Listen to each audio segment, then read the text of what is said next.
Hey there, skincare enthusiasts. Today I'm here to bust some popular TikTok skincare myths with insights from the amazing Dr. Maxfield and Dr. Shaw. If you've been scrolling through TikTok, you've probably seen some wild skincare hacks. But which ones are actually legit? Let's dive in and find out. First up, the ice hack. Many claim that rubbing ice on your face can depuff and reduce redness. And you know what? That's true. Ice causes vasoconstriction, which shrinks blood vessels and reduces swelling, perfect for those puffy morning faces. However, don't fall for claims that it reduces oil production or wrinkles in the long run. And please, don't apply ice directly to your skin. Use a washcloth as a barrier to avoid frostbite. Also, freezing green tea into ice cubes. Benefits are questionable at best, especially if you rinse it off immediately. Stick to using ice for temporary relief from puffiness, bug bites and sprains. Next, let's talk about home microneedling. This one is a big no. Home microneedling devices can be dangerous. In-office treatments are controlled and safe, but DIY versions can disrupt your skin barrier, increasing the risk of infection and damage.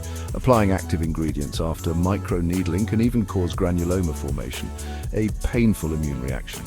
If you feel a burning sensation, wash off the product immediately. And remember, these home devices are tough to sterilize, so the risk of infection is high. It's just not worth it. Moving on to gua sha. This traditional technique can help with fluid retention, potentially making your nose appear straighter and slimmer. But don't believe the hype about reshaping jawbones or removing fat. Those claims are unsupported. Traditional gua sha involves light scraping, not the intense pressure often seen online. It can promote lymphatic drainage, but so can a gentle massage. And for maximum benefits, try doing it while lying down to let gravity help the flow. Finally, let's debunk some wild 5-minute crafts hacks. Ever seen the paint roller moisturizer application? Yeah, that's impractical and ineffective. And shaving your face with tinkle razors, it offers physical exfoliation similar to dermaplaning, but with a higher risk of cuts. Removing peach fuzz can improve makeup application and product penetration, but it won't make your hair grow back thicker. The blunt cut might just make it seem that way. So here's the takeaway. Be wary of exaggerated claims on social media.